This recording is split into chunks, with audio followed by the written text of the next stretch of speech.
오늘은 레위기 4장 27절입니다. 27절부터 31절까지 말씀입니다.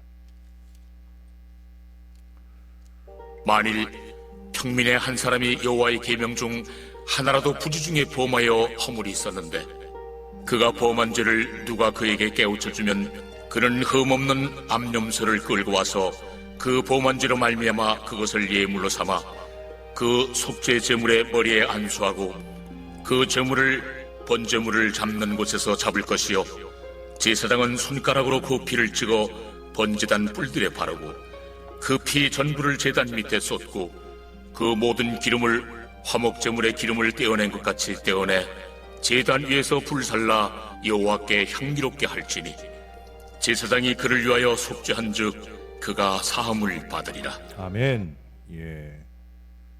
모든 죄는 결국 자기를 속이고 심지어 하나님을 속이는 것입니다. 그러기에 죄에 민감하다 하는 것은 그만큼 하나님에 대하여 정직한 상태에 있다는 증거고요. 죄에 둔감하다, 또 마비 상황이 심하다라고 할수록 하나님과 멀리 떨어져 살고 있다는 증거가 돼요. 죄송한 말씀이지만 예배한다고 하나님과 가까운 게 아니에요. 죄와 멀어져야 하나님과는 가까워지게 되는 거예요. 죄라고 하는 것, 언어로 말하면 하마르티아라고 하는 말은 관역에서 빗나가다라는 거예요. 다시 말해서 죄는 목표를 왜곡시키는 겁니다. 오직 한 가지 일, 하나님 나라를 구해야 하는 이 목표를 버리고 다른 목표를 자꾸 갖게 되는 것, 그것이 바로 죄예요. 죄라고 하는 건 부르심을 왜곡하는 것입니다. 주의 부르심에 귀를 막고 그래서 부르심에 합당하게 행할 줄 모르고 오히려 이기와 욕심의 부름에 귀를 열고 사는 거예요. 죄라고 하는 것은 에너지를 왜곡하는 것입니다. 참다운 힘이 우리 하나님으로부터 옴에도 불구하고 물질이나 명예를 통하여 그 힘과 소망을 얻어보려는 어리석은 시도, 그게 바로 죄예요. 죄를 셈에, 숫자 셈에 비교해 보면 그렇습니다. 더하기, 죄는 우리의 문제를 자꾸 더합니다. 죄된 방법을 쓰게 되면 점점 더 얽히고 골치 아파집니다. 빼기, 죄는 우리의 열정을 뺍니다. 죄가 깊어질수록 의욕은 사라지고 무력해질 수밖에 없는 거예요.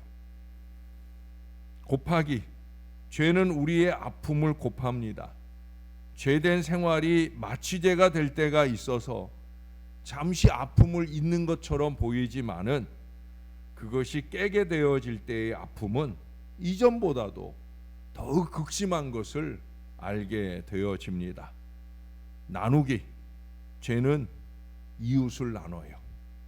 죄는 가족까지 쪼개버립니다. 죄는 성도와 친구를 잃어버리게 합니다. 결국 죄는 우리의 영혼까지 갈기갈기 찢어버릴 거예요. 이걸 잊지 말아야 돼요. 그래서 죄를 지으면 안 되고, 내가 부지중에 지은 죄를 누군가 말씀을 통해 깨닫게 해주신다면 그러면 회개해야 되는 거예요. 여러분, 작은 구멍이 배를 침몰시킬 수도 있는 것처럼 이거 하나쯤이야 라고 그 작은 죄라고 해서 그걸 내버려 두고 뭉개고 살게 되면 한 인간의 생애를 침몰시킬 수도 있는 거예요. 아니, 그 이상 공동체 전체를 파국으로 몰아 넣을 수도 있는 거예요.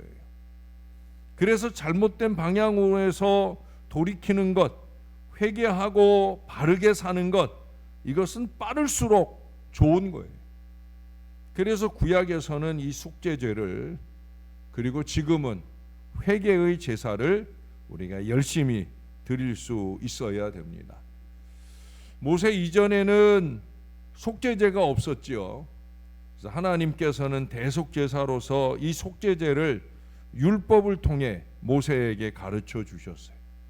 속죄제는 의무제사로서 하나님 앞에 죄를 범한 사람이면 누구나 그 죄를 사함받기 위해 반드시 드려야 되는 제사예요. 의무제라는 거예요. 꼭 드려야 되는 거예요. 회개도 마찬가지예요. 꼭 해야 되는 거예요. 하나님께서는 하나님 백성이 하나님의 계명을 어기고 하나님 뜻에서 벗어나 그 죄를 범하였으면 특별한 제사를 드리라 요구하셨어요. 그 제사가 바로 속죄제, 그 제사가 바로 회개의 제사라는 거예요. 속죄제는 죄를 지은 사람의 신분에 따라 또 인원에 따라 그 드리는 방법과 제물이 다르죠. 하나님께서는 속죄제를 제사장, 또 이스라엘 회중 전체, 그리고 백성의 지도자, 그리고 평민으로 이렇게 구분해서 드리라 말씀하고 있어요. 그러나 그런 중에서도 이스라엘 회중 전체가 드리는 속죄제는 기름 부음 받은 제사장의 속죄제와 동급으로 드리라고 말씀하셔요. 다시 말해 제사장과 이스라엘 백성 전체가 지은 죄를 동급으로 취급되어 흠없는 수송아지를 드려야 했어요. 그러나 백성의 지도자는 흠없는 숫염소로, 그리고 평민의 경우에는 흠없는 암염소나 어린 암양을 드리라 하셨어요. 왜 어린 암염소나 흠없는 암염소나 어린 암양의 차이가 나는가? 그거는 형편의 차이예요. 나중에 5장 7절 이하에 보면 누구든지 가난한 사람은 산비둘기나 집비둘기 새끼, 산비둘기나 집비둘기 새끼 둘을 드리고, 또 그것도 어려운 사람은 고운 밀가루 에바 10분의 1을 드리게 하시는 이 엄청난 배려를 주셔요. 왜 그럴까요? 하나님의 목표는 속죄요 용서인 거예요. 주어진 위치나 역할만 아니라 형편을 배려하시며 용서해 주시려는 이 하나님의 마음을 적극적으로 표현해 주고 있는 거예요. 예물의 크기는 우리들에게 그걸 보여주는 거예요. 그렇잖아요. 다 똑같이 숫송아지라고 하면 나는 숫송아지 들을 형편이 안 되는데, 그러면 내 죄는 용서받을 수 없다고 하면 이게 얼마나 억울하겠어요. 하나님은 그 억울함이 싫으신 거예요. 그래서 정말 형편이 어려우면 에바, 그것도 10분의 1만이라도, 지극히 적은 거라도 괜찮다. 중요한 건 뭐예요? 회개하고 용서받으려고 하는 바로 그 마음. 그 하나님은 그 마음을 적극적으로 표현하고 계시는 거예요. 사람은, 세상은 때로 용서 안 하고 벌을 주려 하고 창피를 주려고 죄를 들추어내고 없는 죄도 뒤집어 씌우려고 하지만 우리 하나님의 목표는 항상 한결같이 용서하시려 하는 거예요. 죄를 깨닫지 못한 게 문제지, 죄를 깨닫기만 하면 용서받을 수 있는 거예요. 저도 어렸을 때 애들을 키우면서 애들에게 늘 이 용서의 전제를 꼭 애들에게 교육했어요. 잘못한 거를 알아야, 그래야 용서받는다. 그 잘못을 인정하도록 하는 일들을 꼭 했어요. 그래서 인정하면 뭐 어떤 큰 잘못이라도 다 용서하는 거예요. 왜? 하나님이 그렇게 하셨다라는 걸 알게 하려고 하는 거죠. 예수 그리스도를 단번에 드려진 제물로 세상에 내주신 바로 그 하나님의 사랑인 거예요. 그게 아버지 하나님의 뜻인 줄을 아시기에 우리 예수님은 기꺼이 십자가에 달려 죽으시며 물과 피를 다 쏟으시며 더 성결하게 하시려 하신 거예요. 하나님 나라가 가까웠으니 회개하고 복음을 믿으라 하신 거예요. 회개해야 하나님 나라가 펼쳐집니다. 이미 하나님 나라는 왔지만 어떤 누군가에게는 아직 하나님 나라가 오지 않았어요. 그 차이는 어디에 있느냐? 회개에 있는 거예요. 신령한 기쁨과 은혜로 살 수 있게 하는 용서의 은혜가 넘치고 있지만 그것을 회개를 통해 떠 마셔야 되는 거예요. 예? 회개를 통해, 변화를 통해 떠다 마셔야 그 보혈의 은혜가 내 은혜, 나의 은혜가 되어지는 거예요. 평민 한 사람이 부지 중에 죄를 범했다면 제사장의 죄와 동일하게 적용을 받습니다. 여기서 말하는 건 죄라고 하는 것에 대한 적용을 말하는 거예요. 평민이 지은 죄는 백성을 정치적으로 다스리는 관리나 영적으로 이끄는 제사장과 같을 수 없는 거 맞아요. 그래서 재물의 크기도 다릅니다. 그러나 그럼에도 불구하고 사람의 죄는 평민이나 제사장이나 모두 하나님께 추궁을 받아요. 왜냐하면 죄의 속성은 한 가지로 모든 사람을 그 죄 가운데 멸망시키려 하기 때문이에요. 하나님은 죄를 싫어하셔요. 죄인은 받으시지만 죄는 싫어하셔요. 저도 죄는 싫어요. 죄인은 용납할 마음이 늘 간절하지만 죄는 싫어요. 그러므로 죄를 지은 평민도 그 죄를 제거해야만 살아남을 수 있는 거예요. 속죄제로서 그 죄를 사함받지 않으면 그는 영원히 죽게 됩니다. 용서하시고 살리시려고 속죄제를 제정하시고 그 아들 예수 그리스도를 내주셨으니 우리는 열심히 회개하고 용서받아야 됩니다.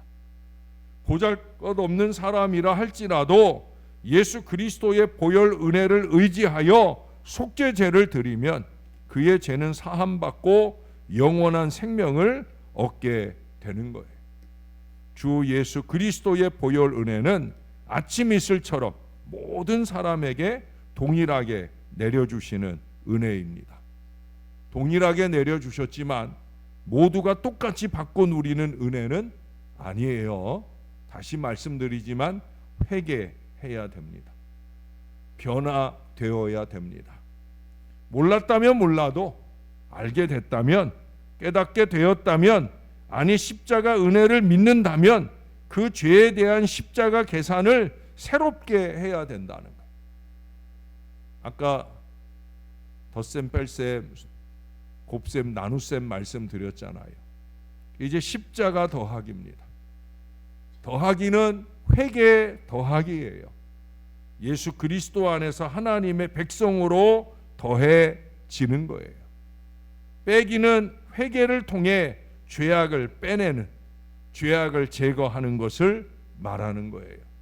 곱하기는 나 하나의 구원으로 끝나지 말고 끊임없는 회개 복음을 전하여 구원 영혼을 곱해가는 그런 구령 곱하기의 역사를 이루어 가는 거예요.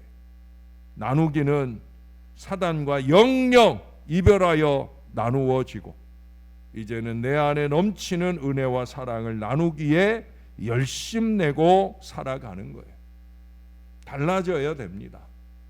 회개를 통해 변화를 통해 달라진 삶의 미래를 열어가야 되는 거예요. 여기 27절에 보면 율법이 가르쳐주는 속죄제는 오직 부지 중에 범한 죄만을 대상으로 합니다. 28절에 그것도 누군가 알려주어야 드릴 수 있고 사함받을 수 있어요. 자, 그렇다면 미처 알지 못하여 제사를 드리지 못한 죄는 어찌 되겠까요? 그뿐 아니라 알면서도 유혹을 이기지 못해 지은 죄와 불순종의 죄, 방탕한 죄들은 어찌해야 사함받을 수 있을까요? 말과 행동으로 잘못한 허물, 또 생각으로 지은 죄까지 정말 많고 많은 이 모든 죄를 어찌해야 사함받을 수 있을까? 성경은 지금 부지 중의 죄를 말하는데 날마다 때마다 새벽마다 하나님 말씀을 전해 듣고 내가 모르는 거 아니에요. 그거 잘못하고 있는 겁니다라고 어떤 때는 지적하여 말하는 걸 나의 말로 내가 들을 수밖에 없을 때 우리는 어떻게 사함받을 수 있겠느냐 하는 거예요. 참으로 놀랍게도 하나님께서는 모든 죄를 사함받을 수 있는 속죄죄를 주셨죠. 우리가 지은 죄를 다 기억하지 못해 낱낱이 고백할 수 없다 할지라도 모든 죄를 용서받을 제사가 있어요. 그것이 바로 지금 계속 말씀드리고 있는 예수 그리스도의 십자가 제사입니다. 하나님의 아들 예수 그리스도께서는 우리의 죄를 사하시기 위해 십자가 위에서 피 흘리시며 영단번에 그 제사를 드리셨어요. 영단번의 제사가 뭐예요? 영원히 단번에 이 속죄를 완성하신 바로 그 제사를 말하는 거예요. 그게 히브리서에서 반복해서 역설하고 있는 십자가 은혜입니다. 구약의 어떤 존재도 이뤄낼 수 없었던, 심지어 모세까지도 이뤄내지 못했던 그 영단번에 위대한 은혜를 베풀어 주신 예수 그리스도, 그분의 우월하심을 히브리서는 열심히 역설해 주고 있어요. 사랑하는 여러분, 우리 예수님은 기쁘게 그 십자가 제사의 제사장이 되셨고요, 친히 제물도 되어 주셨습니다. 우리 하나님의 사랑, 그 사랑의 뜻을 이루고자 하시는 우리 예수님의 은혜, 이제 성령의 감동하심을 통해 우리가 깨닫게 되어지는, 여러분 우리가 예배 때마다 축도를 듣잖아요. 예배 말미에 축도를 듣잖아요. 우리가 그게 그냥 예배의 형식으로 들으면 안 돼요. 첫 번째 꼽는 게 예수님의 은혜를 먼저 꼽기는 하지만 출발점은 하나님의 사랑이죠. 그 아들 예수를 주신 하나님의 사랑, 그리고 아버지의 뜻 따라 기꺼이 십자가에 달려 죽으신 예수님의 은혜, 하나님의 사랑, 예수님의 은혜, 그리고 그 모든 것들을 깨닫고 주님이 나의 구주지, 내 죄를 회개하고 용서받을 수 있는 은혜의 감동, 이 모든 것들을 허락해 주시는 성령의 교통하심, 이 삼위일체적 속죄와 구원의 복음에 합당하게 저와 여러분은 축도를 듣는 예배를 드릴 때마다 이것을 가슴 깊이 느낄 수 있어야 되는 거예요. 다시 한번 말씀드려요. 제발 오늘 회개, 오늘 하여 용서와 회복의 은혜 좀 충만히 받으시고 신령하게, 신실하게, 신중하게 거룩과 순전으로 살아내시는 저와 여러분들이 꼭 될 수 있기를 우리에게 큰 은혜를 주신 삼위일체 그 중에 한 분 예수님의 이름으로 간절히 축원합니다. 우리 하나님 감사합니다. 오늘도 속죄제 귀한 은혜의 제사를 통해 영단번의 속죄 제물이 되어 주신 우리 예수님의 그 크신 은혜를 깨닫게 해 주시니 감사를 드립니다. 아들을 제물 삼아 드리려 하신 우리 하나님 아버지의 마음이 어찌 아프지 않으셨을까? 엘리 엘리 라마 사박다니, 나의 하나님 어찌하여 나를 버리시나이까? 이 절규를 들으시면서라도 기꺼이 그 아들을 내어주셨던 아버지의 사랑, 그것은 죄를 용서하고자 하시는 그 크신 사랑이었던 걸 다시 한번 깨닫게 됩니다. 이 잔을 내게서 돌려주세요. 하지만 아버지의 원대로 되기를 원하나이다. 이 믿음의 순종을 통해 순종의 모본이 되셔서 속죄의 큰 은혜를 우리에게 더하신 우리 주님의 은혜를 깨닫습니다. 세상에 그 어떤 사람이 깨닫게 하는 것보다 우리 안에서 우리에게 이건 죄다, 이건 잘못하는 것이다, 그렇게 말씀을 통해 끊임없는 깨달음을 감동하시는 성령의 교통하시는 은혜가 참으로 감사를 드립니다. 하나님, 깨달을 때마다 가슴을 치는 회개가 우리에게 있게 하여 주옵소서. 잘못하고 있는 주제에 오히려 큰 소리치는 이 어이없는 일들을 멈추게 하시고 아버지 앞에 깨달을 때마다 회개하면서 잘못했다 가슴을 치며 하나님과 나 사이를 멀게 하는 모든 죄악들을 제거하고 살아가는 믿음의 인생들이 되게 하여 주옵소서. 죄가 없어져야 능력 기도가 되는 걸 깨달을 수 있게 은혜를 베풀어 주옵소서. 나를 살리고 내 가족을 살리고 교회를 든든한 반석 위에 세우고 이 나라 이 민족을 지켜내는 능력 기도는 회개로부터 출발하는 걸 깨달을 수 있는 우리 모두가 되게 하여 주옵소서. 죄를 없이 하는 신령함과 신실함과 신중한 믿음의 삶을 통해 우리가 한마디 기도를 드릴지라도 그 기도가 능력 기도가 되어 우리 하나님의 보좌를 흔드는 이 주님의 거룩한 성도들이 될 수 있게 은혜를 베풀어 주시옵소서.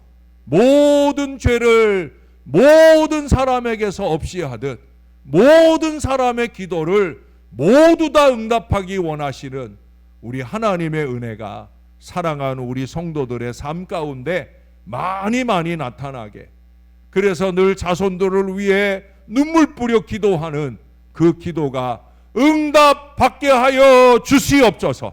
우리 하나님 간절히 소원하며 기도하는 새벽 용사들의 모든 기도가 능력 기도가 되어 우리 하나님 은혜와 기쁨이 충만한 믿음의 삶과 공동체가 되어지게 축복해 주시옵소서.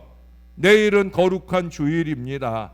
우리가 주의 존전에 모여와 하나님께 영광 돌리는 거룩한 예배를 드리기 위해 오늘 하루도 순전하게 잘 살아내게 도와주시고 내일의 십자가를 지고 크고 작은 많은 헌신과 숙제를 감당할 모든 이들에게 그 모든 것들을 기쁨과 은혜로 감당할 하나님의 은혜가 넘치게 도와 주옵소서. 오늘 청년부가 아우팅 나갑니다. 밖으로 나가 교제하는 모든 시간 동안에 하나님의 은혜가 넘치도록 주 안에서 주님과 함께 잘 쉬고 올 수 있도록 주님께서 출발부터 마치는 시간까지 꼭 함께 하여 주시옵소서. 감사드립니다. 예수님 이름으로 기도합니다. 아멘.